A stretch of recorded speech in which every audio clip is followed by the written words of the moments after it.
Hello, everyone. My name is Kate, Oh, and I'm Derek. and you're listening to Artwise.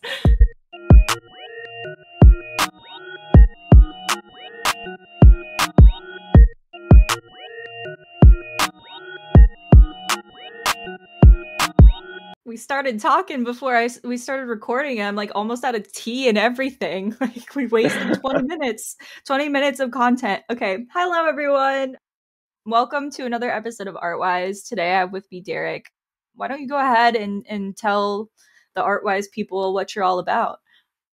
Yeah, I'm Derek, and you can find me on social media at Derek's Q Art on Instagram and TikTok. I've been a graphic designer for 4 years. I've worked in the marketing and digital marketing space, and I've also done print and everything that you can imagine as a graphic designer within my 4 years. So in-house, freelance, and at an agency. I'm currently in-house right now.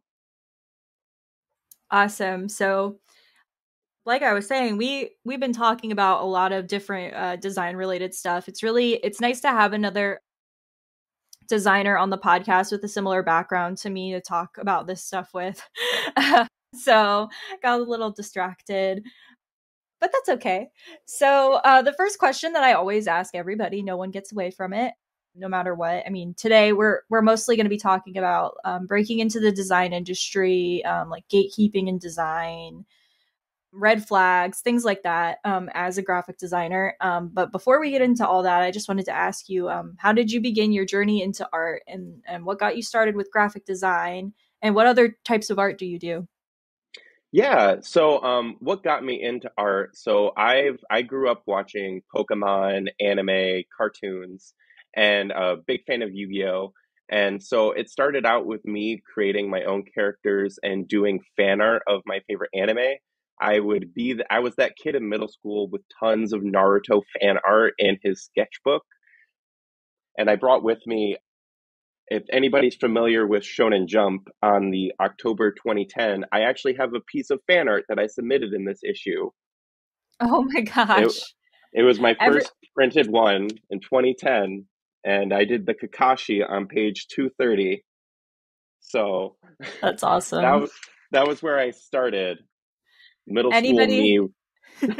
Sorry, I just want to say anybody who's listening to this on Apple Podcasts and Spotify, or who is just listening and not looking, you can see this actually on video on YouTube, and I think Spotify supports video now too. I just wanted to add that for anybody who's just listening and couldn't see it, because that's so cool. Yeah, but so it started out me just doing fan art for years, and then I was in AP art in high school, and then I didn't really graduate with like a great GPA in high school. School was never my thing. I was that kid who literally wasn't paying attention and was doodling in his sketchbook most of the time in high school.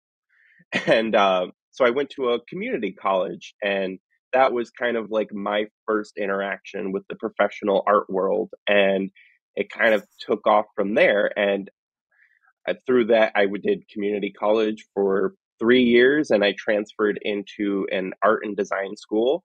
And that design school was partnered with a state school, so the tuition was a lot lower. And I originally transferred to that school trying to get into the entertainment and video game industry. I was going to be an illustration major and a digital media major until I took my first interactive design course. And then I took a typography course, and that was kind of when I switched to my major because I was selling art by then to people. I was doing pet portraits for people for many years before that. And design was the first class that really clicked like the business side of my brain and the creative side of my brain. And it kind of just went off from there. Wow, that's crazy. We have a lot more in common than I originally thought. Yeah, no, I took a similar route, I think. I also went to community college. I got my Hmm. associates, but I had to stop there because Hmm. even like the state schools around here, I just like I couldn't afford it. And also at the time that I had graduated with my associates, I already had a design job, and so I was like, like You know, like when you Mm-hmm. see like job applications and it's like bachelor's degree or relevant experience, I kind of felt like I already had the relevant experience. So I was like, I'll just see. And like if I need to go back later and get it, then maybe Mm-hmm. I will. And I would like to, but I haven't financially been able to get to a point where I'm like, okay, I'm not going to have to take out like a bunch of loans. Yep. No, it was the same. I almost did not go to art school because I got a portfolio scholarship, and that was the whole reason why I was able to go. I grew up in the Midwest, northern Michigan, with just my mom and me. And so Hmm. one of the things that I'm really involved in is kind of opening the doors behind me as I get more in the design industry because I knew nothing of it in my small town and it was financially inaccessible to me for the longest time. I didn't touch Photoshop until my second year of community college. Oh, wow. Yeah, like only a time before that, it was at my local school computer and I took like one small class to make memes in it. And then I never touched it until I was like in my second year of college. So, Oh, wow. Okay. Yeah, that's crazy. That's crazy. I've hmm been using I started I think I learned Photoshop. I was really lucky in that I'm from Florida, so like the Tampa hmm area. My high school had a pretty good art program. We had like 3 art teachers. I learned Photoshop. I took like a digital art imaging class, hmm and that was where I learned Photoshop, but I didn't learn Illustrator until after I hmm graduated high school. I still used it for some stuff though. Like I hmm remember I was also in AP art in high school too. And I was a member of like National Art Honor Society. And I Heck was yeah. the president for 2 years. And every year we had like a little t-shirt design contest. And my senior year was like I was like, all right, this is my year to win. And so my best friend at the time, her current not her current right now boyfriend, but her boyfriend at the time. Oh, this is so 2017 of me. But her boyfriend at the time was like, put me on the shirt. And I was like, say less.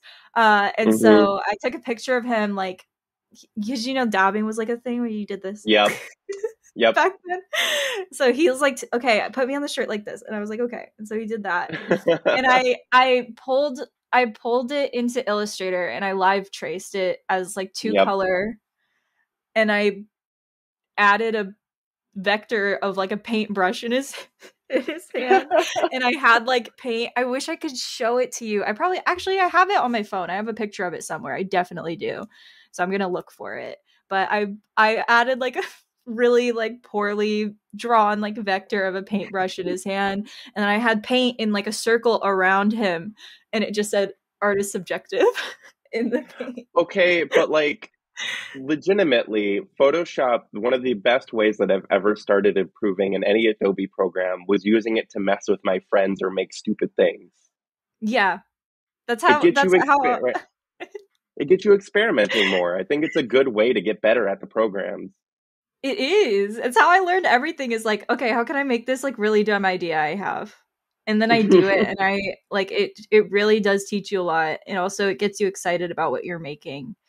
I really hope I'm able to Exactly. find this picture because I definitely have a photo of Well, me in high school wearing this t-shirt and I really do want to show you because I think you'll appreciate it.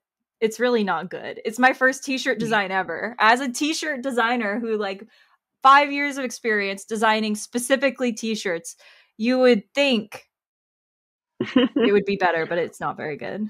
But oh apparently no, well that it was good it's a enough. myth that anyone starts out spectacular at this stuff.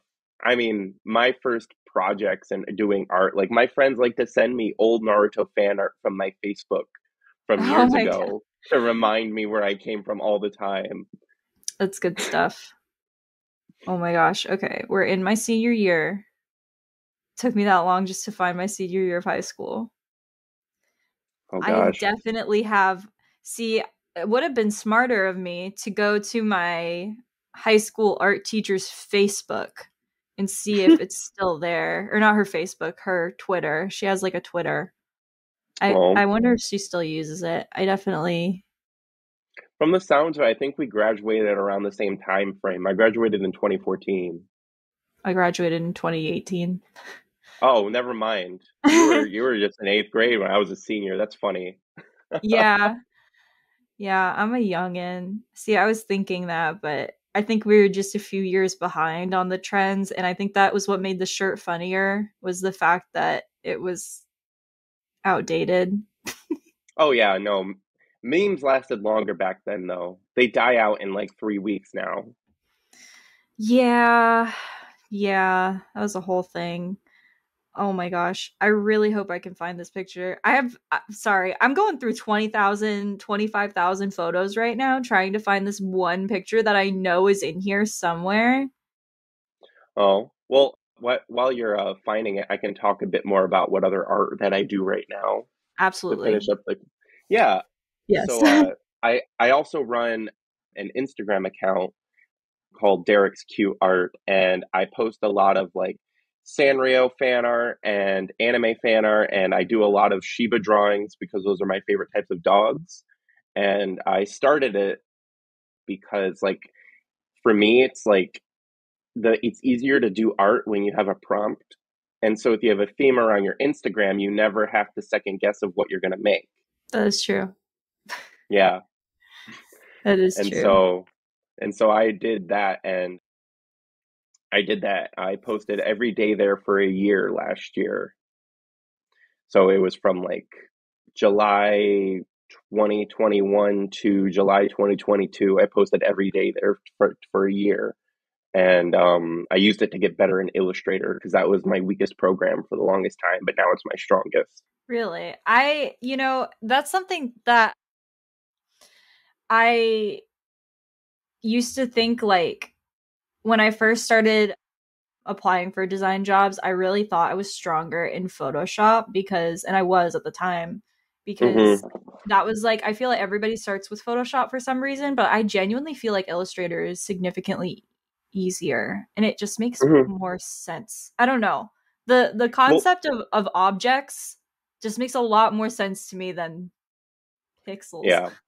Well, it's a very important software because like the work that you make in it is non-destructive. So you can Mm, always go back because in Photoshop, it's a non-vector based program, and it's not you're not working with math points, you're working with pixels, and those can be destroyed and distorted. Whereas with vector, like you can just clone over that stroke you liked and move on to a different iteration without even thinking about it. Whereas like in Photoshop, you have to go like make this a smart object, shift this over, save this in a different file. And so it's like that it became my go-to program because I could always work my way back. yeah, yeah, that's true. Yeah. I really like I want to learn more. I want to learn After Effects. You post about After Effects sometimes too on your Hmm. TikTok, and I'm always like I need to learn that cuz I always see people making the coolest stuff in After Effects, but I get overwhelmed and I'm like, "Oh, I it's used to be overwhelming." intimidated. I used to be intimidated by it. I did not learn it until I was out of college. And like all of my friends were able to afford an After Effects class. I didn't because I didn't have 3 grand for the class. And it wasn't That's until, yeah, it was expensive. 3 grand for the class. But my work, one of the jobs that I got out of college offered a free Udemy membership, and there was a dead week that there was nothing to do, so I just went ham on the courses. And I already knew Adobe Premiere because Adobe Premiere is a lot Mm. easier. It's a video editing software, but it's the same principle of you're on a timeline, there's keyframes, there's editing, you can put music in there. And so I was able to connect that to After Effects and the classes, and I was able to get started in it. And then after that, like my boss saw that I learned it and I started working with her more. And so that's how I got better at it. Yeah. Yeah, I definitely want to learn. I've used Premiere before and I Hmm. can use it, but I'm definitely like I wouldn't say I'm like a super expert at Premiere, but like I can Hmm. small It's things. Premiere is a good baby step into After Effects, at least in my Okay. opinion, because like I said, it's very similar elements. But After Effects is a lot simpler than what people think. It's more of like it's funny because the more I got better at After Effects and I'm trying to teach myself more motion design, I find that most of the stuff made for After Effects is to make it look more like older animation because After Mm, Effects does things too perfectly and organically. It's kind of like how like the one of the current design trends is to make things look more retro. It's because people don't yeah. get printed stuff anymore. Like besides books, people don't get magazines anymore.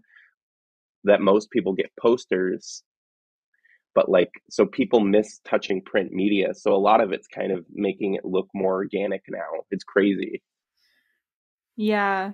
I I've seen a lot of really cool stuff with After Effects. And I see too, as somebody, I look for a lot of contract work and freelance work wherever I Mm-hmm. can, because as like a new freelancer, it's so inconsistent. So I'm always looking at jobs and stuff. And I something that I see, which I feel like this is probably relating to one of the questions I'm gonna ask you later, is like they want a lot of graphic designers, to know After Effects and to know Yep. Premiere and to know UX UI stuff. And I don't a lot of that stuff I don't know because, Mm-hmm. I don't have a design degree. I'm self-taught, and also like I had just, I figured Illustrator was like the big player, and honestly it was easy to learn. Mm-hmm. I the whole reason that I learned it, I lied on a resume. I said, "Of course I know how to use Illustrator." And they were like, "Okay, you're hired." And I didn't know. I had used it maybe like 2 or 3 times before, but it was so Mm-hmm. easy for me to learn that like no one found me out, to my Oh knowledge. yeah. Well, and that's the thing that I always recommend people to is like if you feel like you can learn the software within a like your first month of working there, because they're going to give you a grace period, Mhm. say yes. Yeah, because like I I'm so happy my work was able to pay me to learn that, and that's like the ideal situation. So I've been Yeah. recommending people to start out in design at a print shop because at a print shop you have access to Photoshop, Illustrator, InDesign, and those are your core programs, and they have a local work computer. But like if you're at a small enough print shop, they won't care if you stay after for a couple hours to experiment, and it's one Adobe subscription you're not paying for and you're going to be in it every day and they're probably going to pay to teach you different things, especially if you can get printing under your belt. You're a league ahead of most other designers. Some designers walk out of design school without barely learning pre-press skills. The fact that you Yeah, worked at a print shop puts you so far ahead of people. So absolutely. mhm. My first design job was at a print shop, and I would 100% agree with you. Having those skills, they're so they're so useful. Everything that I learned at my first job, I was at a custom t-shirt shop. I Mhm. learned how to do separations for screen print. I learned how to cut vinyl and weed vinyl and how plotters work. I learned how direct to garment printers work. Like Mhm. I learned so much information that my next job, when I was doing a lot of production art type stuff, I was like worlds ahead of my coworkers who were Yep.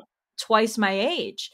And Mhm. it made people really mad, me working there. I think like a lot of people, but funnily enough, my boss, because I remember when we all first started working there, I was the last person to get hired on my team.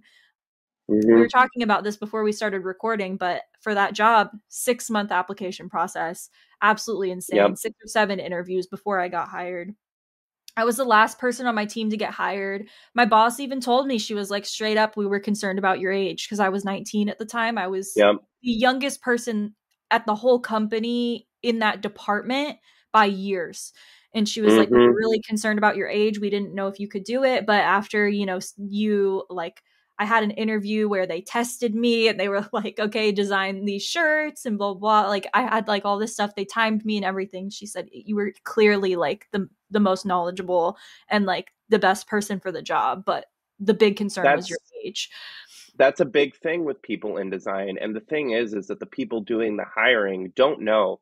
there are a lot of designers now who already know the core programs and After Effects before they even go to college now. Yes. Yeah. Because the yeah, and it's like I was talking with my old college professor and they're like, "Yeah, we had to restructure some of our college courses with teaching design programs because a lot of people come in already knowing them, but it's a problem because some people are like me who come from a lower income background who didn't have access to an Adobe subscription until college, you Yeah. know, and so it's like balancing the two. And it's rough, but like I always say to my coworkers, there's a 14-year-old out there who is three times better than me, who is already freelancing, and you know, it's like just something that like is it's a ever since a lot of YouTube tutorials took off, the Hmm. age range for people learning design has only gotten lower and lower every year. Yeah. And I think it's really cool that people are able to do that so young. I Mm-hmm. feel like I was really lucky because had I not, first of all, I have a parent who's a designer. My dad, I recorded Mm-hmm. an episode with him. If you want to listen to it, it's old. It's like the seventh episode of the entire podcast. So I was really fortunate to have that. But I didn't have access to Adobe until Mm-hmm. after I graduated high school, like personally, like on my own. But my school had a lot of Adobe classes and they got rid of them. I don't know why they did that. They got rid of them my senior year of high school. Mm. So the people who were already in the Adobe classes kind of got grandfathered in, and then they changed. We had like a mixed media like technology. I think we had like a tech, it was technically technologies program, and that's where all the Mm-hmm. Adobe classes were in. They changed it to business, so that doesn't exist at my old high school anymore. And But it doesn't make any sense either because fun fact, they teach Adobe and other majors besides art majors. They yeah. teach Adobe for people in marketing. They teach Adobe for people who are wanting to get into social media management. They teach that for photography, which is a completely different field than like some photographers never have to deal with the commercial art world. They just do weddings and small time other events, and it's just, or you have people doing self promotion for their business, you know, they have to do all the marketing. And that's why like recently I've been telling people like don't look down on anybody who learned design through Canva because Canva is only $12 a month when Adobe Yeah. on a student subscription is 400 a year. Yeah. Yeah. Yeah. I'm still using, oh my gosh. I hope like Adobe doesn't come for me for this, but I still have a student subscription.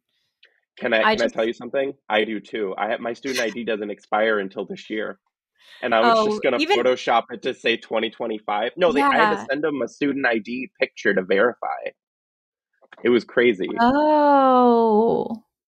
So I'm gonna Photoshop it to say You're 2027. So smart. like, I'm gonna do that. I'm yeah. gonna take my old student ID from my old college and just Photoshop it. That's smart. No, I just like made up a fucking random school and Hmm. like I was like, okay, this is where I go to Oh yeah. school. And they just Well, th- they're charging me the $20 a month. So I'm like, okay, I guess it worked. well, the other thing I was planning on doing is that you can enroll in a college and not take any classes, and you still get a student email. That's true. They give you that's the first thing they give you so that they can tell you how much money you owe them. Show So up for orientation, drop all your classes, and yeah, that is but true. And they'll yeah, let but you have that email for like 3 years too. Like it does hmm it'll be a while before they realize you're not enrolled. yeah, well, that and I was actually planning on going back to school because my work offers an education stipend, so it was going to work out either way. Oh, okay. Yeah. I wish that's so cool. I love when people work at places that don't suck because I've never experienced that in my whole life. Like so like all of these I had a so I had an interview with a recruiter for an agency based Hmm. in Massachusetts. And she was like, yeah, so actually, I don't know if you'd be interested in this or not, because we do things a little differently than most agencies, but you will get a W-2 instead of a 1099. And if you work more than 30 hours a week, you get full health. healthcare, health benefits, all this stuff. Mm-hmm. And I was like, I didn't even get that at my job that I work 60 hours a week. I had to Mm-hmm. pay like $300 a month to have health insurance, and it didn't even cover anything at all. It was like horrible. And I was so blown away. And she was like, is that not normal? And I was like, I guess not in Florida. I don't know. Mm-mm. Well, see, the thing is like my first couple of design jobs. So my first official one that wasn't freelance was working for the college. I worked for my college, Mhm. and then the other one was an internship, and that was like 16 an hour. And then I did contract work, no health insurance, no benefits. And then I got a part-time in-house job at a manufacturing company. And I did that for 6 months until I got my first full-time job with actual benefits. I did not get like actual health insurance from an employer until I was like turning 25. So, Yeah, that's insane. See, because my so first job, print shop, no no benefits, no pay time off, nothing. mm-mm. Minimum wage, made $9 an hour. Yep. Horrible. Left that job for my first full-time graphic design job. I was a production artist slash graphic designer. Mm-hmm. I got paid, like, full transparency. Like, if you guys ask me how much I get paid, like, we should be talking about this, because Mm-hmm. here's the reason why. I made $16 an hour. To me, going from making $9 an hour to 16, I thought I was rich. I was like, "Oh my gosh, this is so much money." I calculated it. It was like $35,000 a year. I was like, "Oh my god, I'm literally like I'm making dad money." I wasn't, but I thought I was, because I was 19, I was stupid and I was Yep. dumb. I worked there 3 years. At the end of the second year, I got my first raise, which was like 10 cents or something stupid. And my boss was like, sorry, I couldn't get you more. I'm really trying to get you caught up to everybody else. And I was like, caught up to everybody else? What do you mean? And she was like, oh, shit. And I was like, does, Oh, that's not and I good. was like, what does everybody else make? And she was like, well, you have to understand, like, when you got hired, you didn't have your degree yet. And I was like, but you told me I would like get a raise when I finished it, because I hadn't Mm-hmm. finished my associates yet. And I said, well, when I finished it, you said I would get a raise, and I didn't. And she was like, Mm. I know, but this is the best we can do. And I was like, oh, I need to leave this job. See, the and that's the thing, and it's so funny how people will use like a degree or something against you when some of the most famous graphic designers don't have a degree. Yeah. David Carson, one of the most prolific graphic designers of our time in the 20th century, he didn't have a degree. He started it out as a hobby. He started his own magazine because he wanted to, and now he's going to be in the graphic design history books, and he never went to school for it. And he said that that was an advantage to him. And I agree entirely, because I feel like design schools standardize people's style too much sometimes, and it's a give and a take. Your work kind of Yeah, looks like everybody else, and so you're ready for jobs who want your work to look like that. But then at the downside is that you lose your creative voice, and you never got the chance to really express it in school unless you did personal work.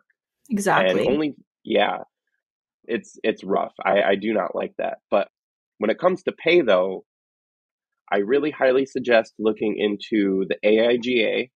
They are a national graphic design and commercial artist group, and they post salary and census data every year. And then the other one is Robert Half's Salary Guide, which is free. And you can look up your salary of what it should be for that job. And they do all sorts of creative jobs. And they're also a temp agency. But I used that in my salary negotiation, but they still ended up not giving me the salary, and I quit and left.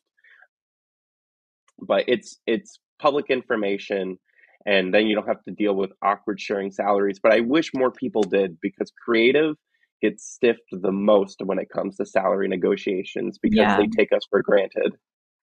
they really do. They really do. It's it's so hard, because you know, I wish there was like a more of like a standard to know when you're getting screwed.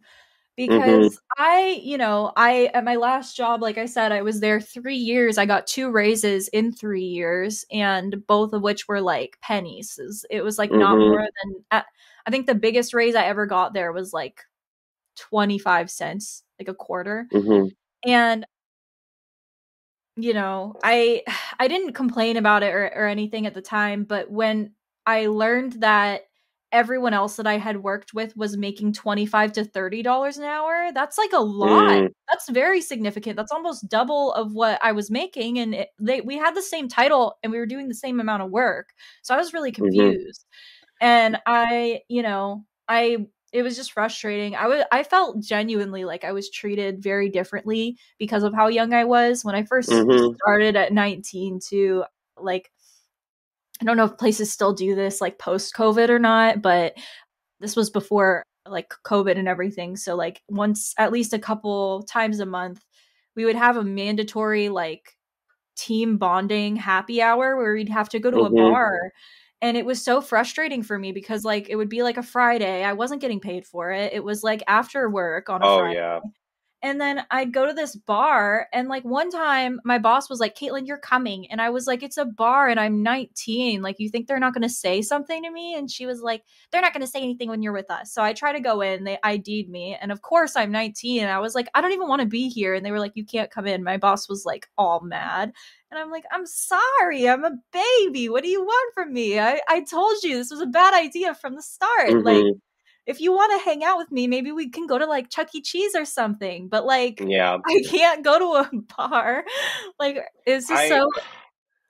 No, it's fun. So I consider myself pretty extroverted, and I actually, I attend events, I go out and do stuff, but like I hate unpaid company events.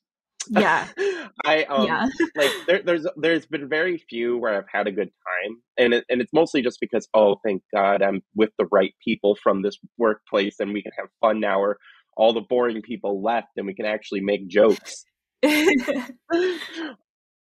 But yeah, no, I wasn't a big fan of that. I've been having like conflicts because like everywhere it sounds like they're rolling back these remote work things and they don't want to invest in a remote work culture, but they just want I feel like they just don't want to put money into that. And yeah, it's been frustrating, but like I love that I'm remote now and I am only in a total of 2 hours of meetings a week at most. And then I Oh, turn off my computer and I work until I get my work done and then it's over. It's so beautiful. see, that's a dream for me because Hmm.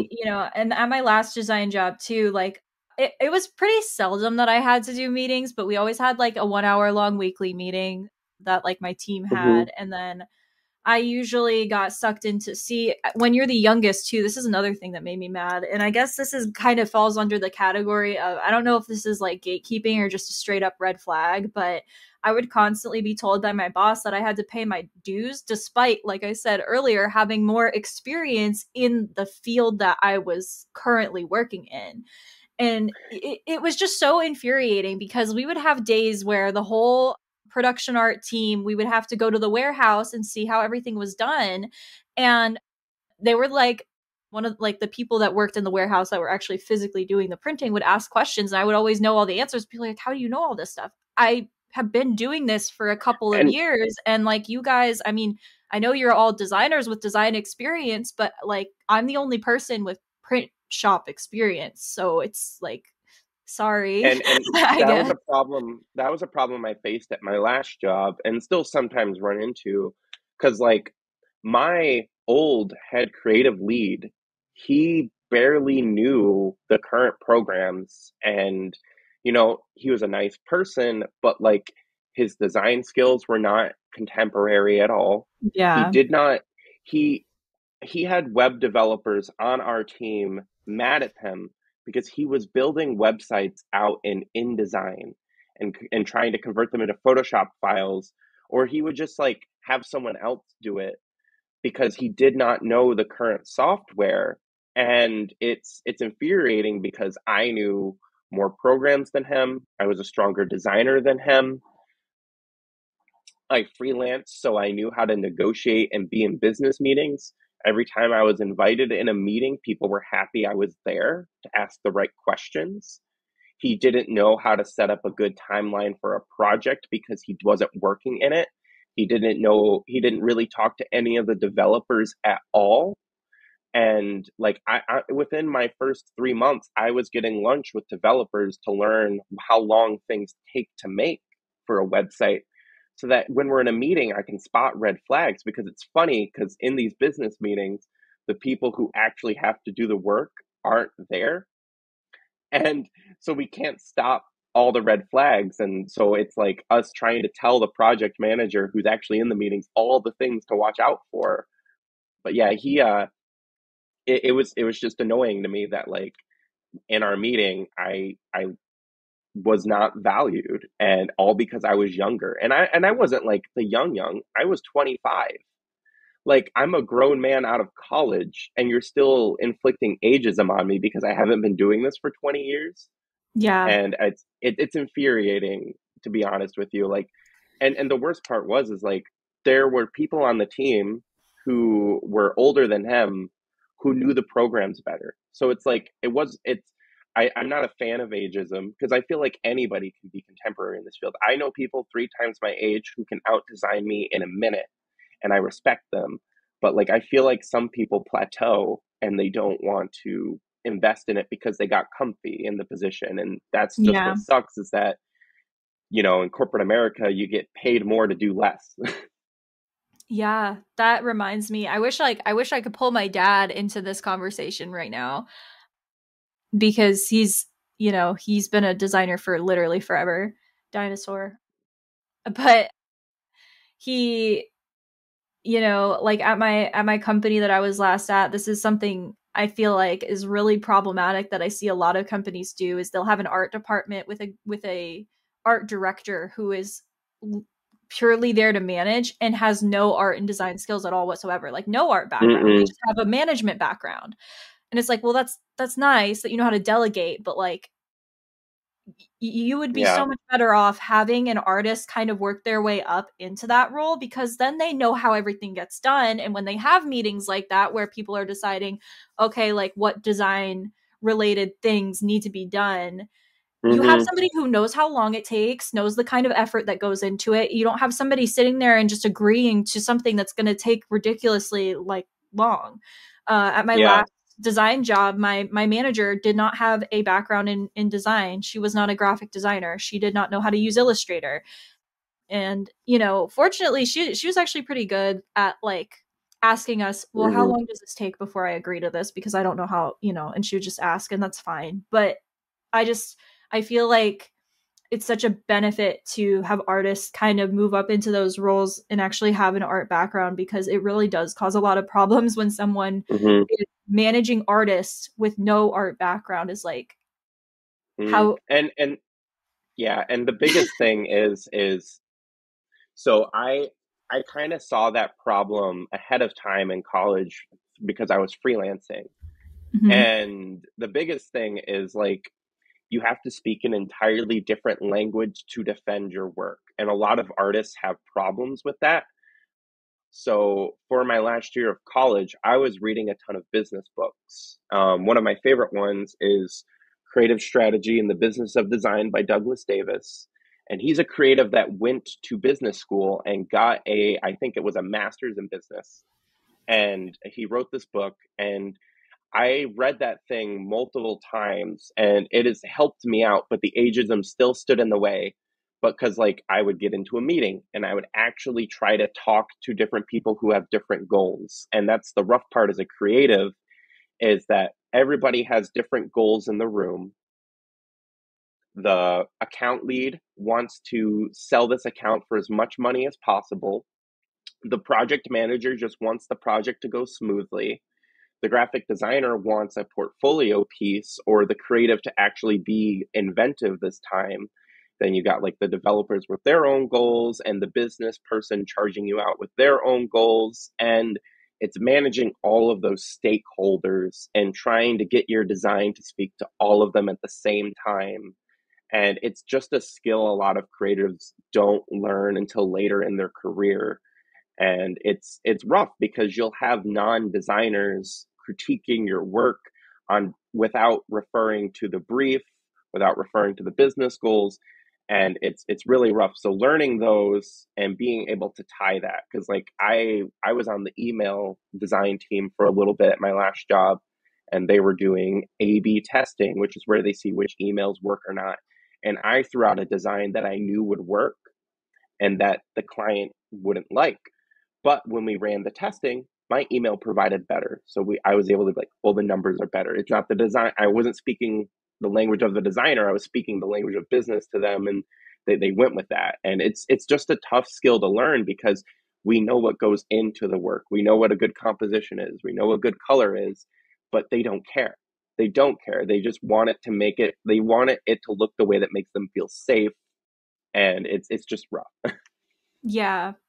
And I think that's like really a testament to a good designer is being willing to learn. And I hate to say it cuz like on especially on TikTok, because there's a lot of young people on TikTok, there's so many Mm-hmm. artists who are just like, I have to learn social media.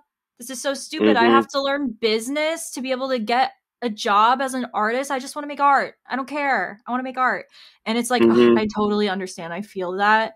But it's just not feasible Mm-mm. in any situation at all whatsoever. If you want to start your own business, see, this is what I did. I left corporate because I felt like no matter what, the type of person I am, like my whole life just constantly undervalued because I'm silly and I'm a little weird and I look Mm-hmm. really young and it's like there's so many factors that go into just underestimating somebody and thinking that they just don't know what they're doing.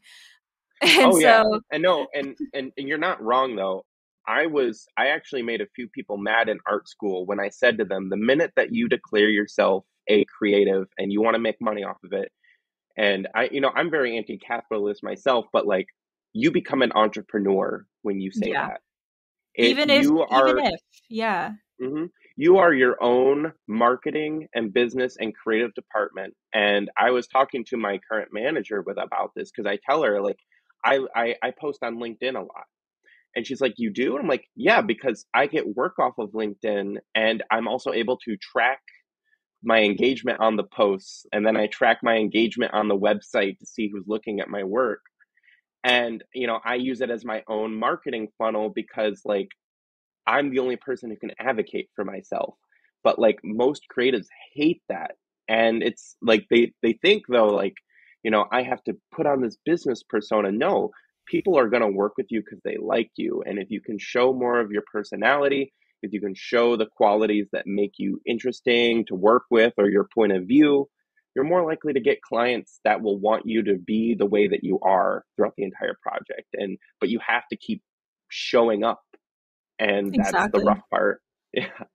Yeah, I think it's hard. I a few guest episodes ago, it was the second episode of the third season. I Mhm. interviewed Hannah, who is a social media manager for Mhm. artists, specifically for artists. And we talked at length about that being so incredibly difficult, like showing up in that way, especially because, and I've seen it with so many people that I know where, like we talked about earlier, the more they kind of try to be a professional, the less creative their work is. Yep. And this is something I feel really grateful because I fought tooth and nail to go to art school and I was Mhm. not able to. And now that I haven't gone, I am really glad that I didn't go because my design is not for everyone. In fact, I know a lot of people who really hate it, especially everyone on Mhm. TikTok for some reason. And it's definitely, it doesn't follow like all the rules sometimes. So it's like learning how to market yourself to people and not only like show up with your artwork and say, okay, like this is Mhm. what I have to offer and this is really good. Showing up as a person who looks like they'd be a lot of fun to work with, I feel like is super Mhm. helpful Oh yeah. because nobody wants, like, even at a big company, like nobody wants to work with like that SpongeBob who like shaved his like corners Yep. down and is like, "Hi, I'm normal." Oh yeah. Like Well, nobody. it's like, and it's funny too because I get hate comments on my work too, and it's just you got to realize that like rejection's part of the process. Not Yeah. everybody's gonna like your work, and that's okay. But I meet all sorts of people at different skill levels in this industry, and I meet some people's portfolios who are just okay, but they have such a good client roster that they make way more money than me because the clients come back to them because they get that same exact experience of someone who's easy to work with and that they like, because it's like, and that's a big thing in design interviews as well. My current job hired me because I was a big fan of Batman. That was it. He used to work at DC as his first graphic design job, Oh and I'm wow. like, lucky, lucky. And he was working there during the Christopher Nolan Batman movies, and I said I loved those movies as a kid. And we talked about Batman for half my interview before we got to the interview questions. And then the other artists on the team, the other designers saw my Instagram, and they were like, oh, I feel like I know this guy. He's pretty cool. He likes early 2000s music and anime. I want to work with him. Like on my first day, my coworker was wearing a Hunter x Hunter anime shirt, and I was like, I'm in the right crowd. And that's the thing that people don't realize. Like, if you've shown up to the interview, your work's already good enough. They want to see if they like you. And if you're unlikable and nitpick everybody's work and are negative about everything in the process, and they're just not gonna want to work with you. They want to work with someone who, when stuff hits the fan, you aren't going to drag down the mood even more, you know? Yeah. And that's so important, and that's why, like, I saw a video you posted the other day about stepping out of making work and going out and living life and bringing that back into your work, and it's so important. I Yeah. get, you get so much out of that. Like, have a normal conversation that isn't about art and design with someone else and touch grass, and that will 10 times prepare you more for your interview than you looking over your portfolio 20 times. Yeah. I agree. I feel like it's so it's so hard because I know so many artists who we talk this is something we talked about before we started recording, just like the anxiety and the fear of not being enough and not being good enough and Mhm.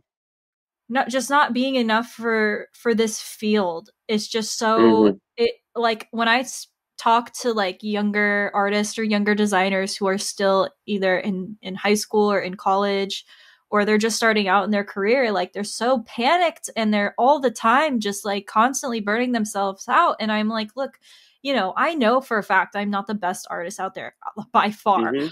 Oh, same. I'm not the best either. I'm not the I'm best either. Yeah, not the best artist, not the best designer by any means, but I like to talk to people.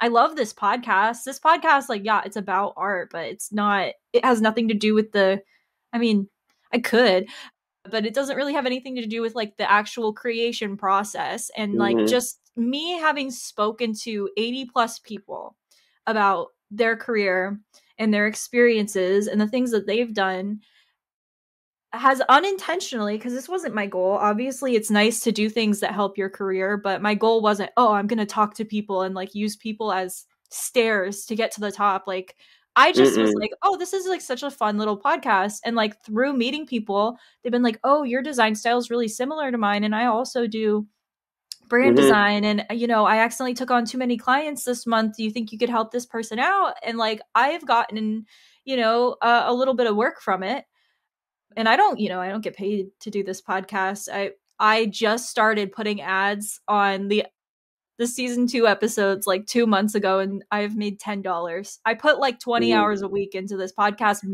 minimum. mhm.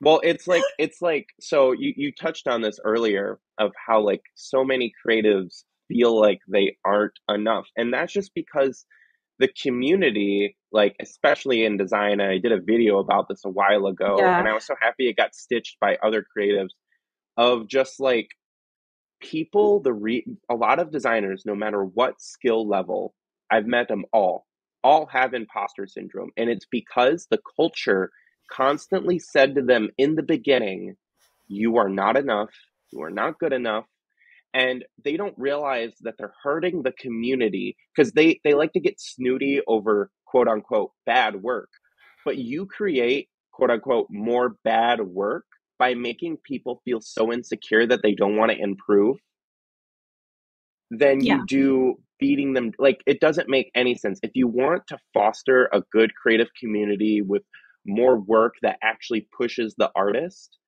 don't make them afraid to create stuff and post stuff. If they ask for critique from you, yeah, give it.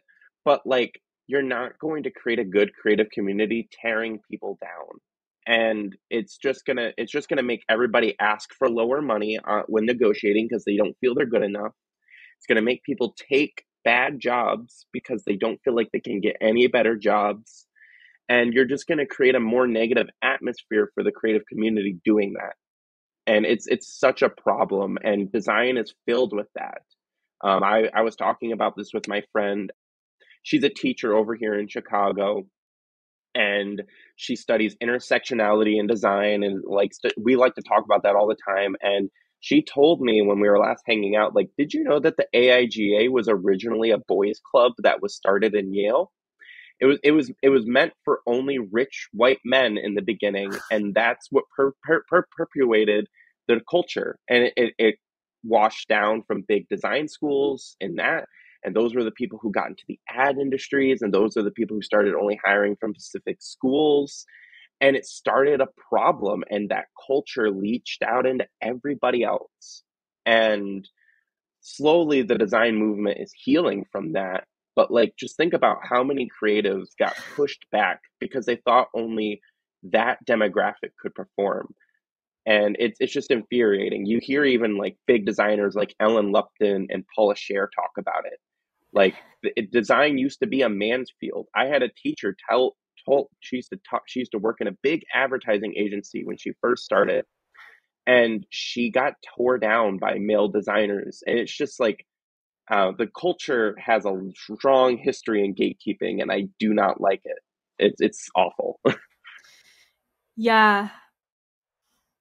I did not know Sorry if that was a that. lot. Sorry if No, that I was a just like lot. no, when you watch this back, you're gonna see my facial expressions to like some of the stuff you say, and they're just gonna be so funny. I couldn't hold it back and be serious. I was just like, I did not know Yeah, that at all. That's yeah, insane. That makes so much and then sense. I'm it traumatized. does, it But does, it does. oh man. No, imposter syndrome, and I don't see, I used to think, oh, it's just like it's just an artist thing. No. It's not our fault. We were set up to fail from the beginning. And I have bad imposter syndrome, and Hmm. I'm at a point in my career where I'm just like, whatever, because I work with an intuitive coach, Jenna. She's been on the podcast. She's awesome. Hmm. I will never forget what she said to me that like changed my whole career trajectory. And I talked about this in Kel's episode, the creator of Hmm. ArtFit. She said, well, I told her, I want to start my own business. I want to work for myself. I get treated like crap. I'm sick of it. I don't deserve Hmm. this. I might not be like the best artist in the world, but I don't deserve how I've been treated my career so far. And she Yeah. said, okay, well, why haven't you quit your job and started your business then? And I said, okay, well, I don't, I don't know. And she was like, well, what's your worst case scenario? Like, what's your fear? And I said, that I try and then I fail and I have to go back to a job like what I'm at now. And she was like, Hmm. "Oh, your worst fear is what you're currently existing Yep. in." And I was like, "I guess yeah, I guess it is." And then Hmm. after that Hmm. conversation, I quit my job. And look, it's freaking hard. It's been so hard. Like like I've never struggled so much in my life, but I've also Hmm. never been this relaxed and not stressed. Hmm. I would rather be this broke forever and not be stressed about having to work like a 70-hour week and like not really get Mm, compensated for it. Like it's insane. But a big reason why it kind of got put off for years longer than I wanted it to, because it was always, like in the back of my mind, like, oh, one day, like I'm gonna, own my own business and like this is gonna be the thing. hmm. But I never actually took any action until recently to actually do it. And a big part of that was because of imposter syndrome that I had from those past Hmm. jobs of people acting like I still had to pay my dues and this, and that, and like all of this stuff. And at my last design job being treated like a kid. I literally, that was my nickname. They wouldn't even call me Caitlin. They'd say, "Hey kid, come Mm. over here. Hey kid, get over Well, here." I was the kid. it's it's like it creates such a negative feedback loop because every time that you try to grow, you a negative interaction happens. And Exactly. that's what keeps people from growing is that they're afraid that more success equals more people treating me badly, which unfortunately is true on the internet. Yeah.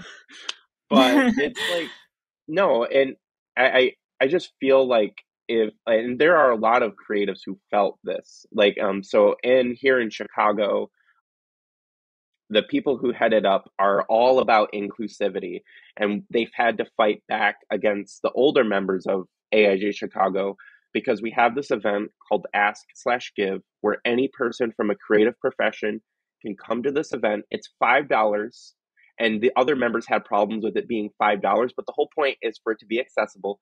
But if you're a student, it's free, but we don't check if you're a student. So you can just show up, have a name tag, and you can ask anybody for anything. We had somebody do a portfolio review yesterday.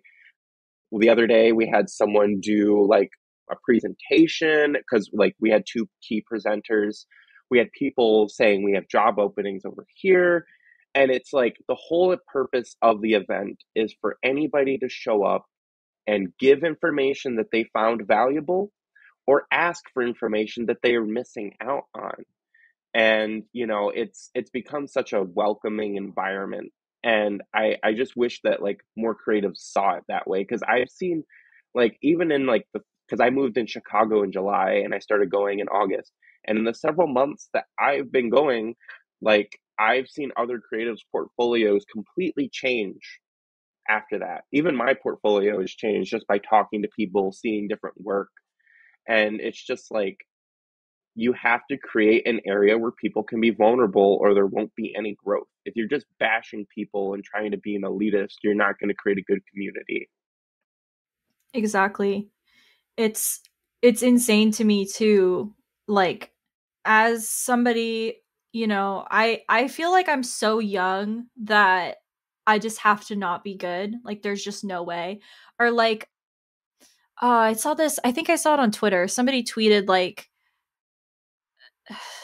if like somebody thinks, hold on, it was word, I don't remember the exact wording of it, but it was basically like something along the lines of like something can only be good if like you could have never done it before.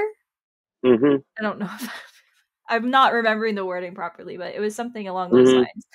And as like I've been newly freelancing and looking for work, like the type of titles for things that I've been applying to are like junior designer, junior graphic designer, those types of things. I started getting rejected after rejected, like not even hearing anything back. And I was like, I wonder why like I keep getting, these rejections. This sucks. Like I really want more contract work because like I'm dying over here.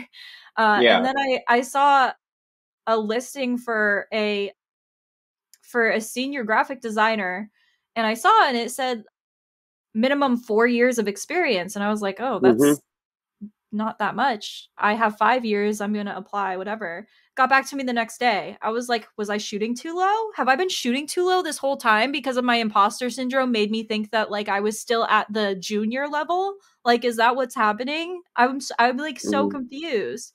So that's like another thing too that I feel like is really important in the art industry in general is like Mm-hmm. don't shoot Well, too it's low. Like the other thing is that like I feel like another thing that stops creatives from really succeeding too is they don't feel confident enough in themselves to shoot where they want to go. Yeah. And like one of the best things that you can do is think of an industry you want to be in, look at that industry, look at the work, look at your portfolio, think, could my work exist in this space? And if so, apply. If not, restructure your portfolio to do the work that you want to do and target the companies you want to do work for. Cold email people, go to events that they go to. Like one of the things that I originally wanted to do was do a rebranding for a startup business. So you want to know what I did?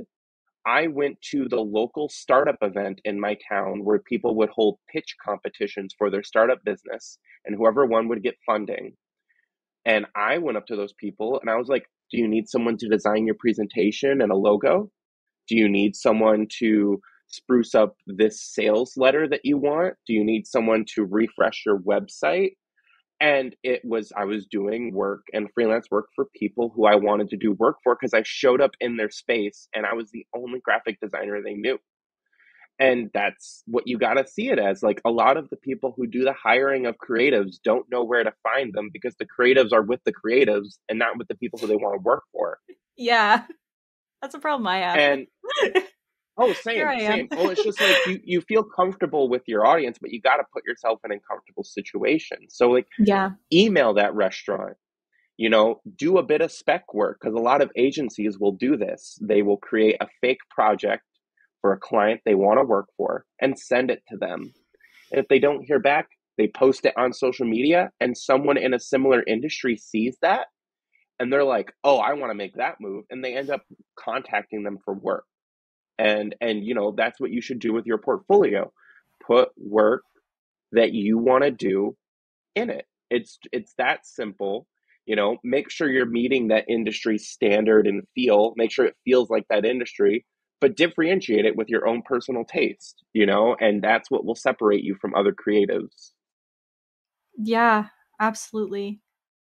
I just realized we are already at over an hour, and I don't think I got to like half my questions because I just wasn't even looking at them, to be honest. With the mark of a good episode in my book. Yes. Um, um, but I do want to make sure that you answer my last question that I ask everybody because I feel like it's the most important one before we start wrap it up. And we can always do a part two, which True. hopefully, if you're open to it, I'd love for you to come back and do a part two because Oh, this is a really, really totally, good totally. episode. But I do want to ask you, what advice do you think you would give your younger self regarding your career? Is there anything that you would have done differently Hmm. in the past? Yeah, honestly. And it would be trying to work in the industry sooner. I didn't start my like internships and other stuff until my last year of college, and I didn't start freelancing heavily until my junior year. And it's like I wish that I put myself out there more and failed faster. And I feel like, I would have better work and like don't be afraid to learn programs you don't think you might not know. Just open them up and play around. You never know what you might make because like you can fail all you want in your spare time and no one's going to judge you as long as you don't post it online. So That that is that would be true. my last bit of advice. That's really good. I'm kind of like, there's so much stuff that we didn't get to. I'm like, how did this happen? Did not feel like an Well, hour went by. well, we got sidetracked. It happens, but yeah, I don't mind coming back at all. And I have I think I have my website linked to you. So, and it has my email. And so, if anybody wants to send me questions after this Oh yeah, yeah. episode, Plug your stuff right now. yeah. So, my website should be listed in the Spotify. But other than that, I'm Derek's Cute Art on Instagram and TikTok. I get DMs about portfolio reviews and questions from people all the time, and I don't mind answering them. I can't answer them all at once if I get a huge influx, but like I don't mind volunteering my time. I do portfolio reviews for people all the time at AIG events, so online's no different. So yeah, you can find my work at derekd.design, and that has all my contact information. And you can also check me up on LinkedIn as well. Great resource for creatives that's underutilized. And you can check my background if you want to even get my advice. Yeah, I definitely need to add you on LinkedIn because I don't think I have you on LinkedIn. But Yeah, this is a really good episode. I'm so glad that you came on. I hope that you do come back for a part 2 and maybe even potentially a designer horror stories episode I in the have a future. few. I have a few that I love telling people. So do I. I don't know how I haven't done that yet. Artwise has been around. This is the 3rd year that Artwise has been around, and I haven't yet to do that. I'm like, I cannot believe myself. I'm so crazy. It's all good. You're not alone. I have heard nightmare stories, like people putting stuff into mass print with a really bad typo. Like I've heard so much stuff like that. Like it's good. when when I worked for Fanatics, I don't want to record this. Anyway, All right. All right. We can stop there. I'll tell you as soon as I stop it. But thank you guys so much for listening, for making it this far into the episode. It was a really really good episode, and thank you again, Derek, for coming on. I really hope that you'll come on for a part 2 and potentially Oh, even totally. horror Totally. story And episode. and Yeah, if anybody has any questions, just reach out after this. Totally. absolutely. So yeah, if you guys listening have made it this far, thank you so much for listening. I appreciate every single one of you. By the time this episode comes out, we will have a Patreon. So if you really like the podcast, if you join the Patreon, you'll get an additional couple of episodes a month minimum, and you'll have access to all of the bonus episodes ever. So feel free to check that out. We also do have merch on my personal website, katemerrimanart.com/shop, and please give us 5 stars. I think we deserve it. Thank you again, Derek, for coming on. And I will see everybody else next Tuesday. Bye, everyone. Bye.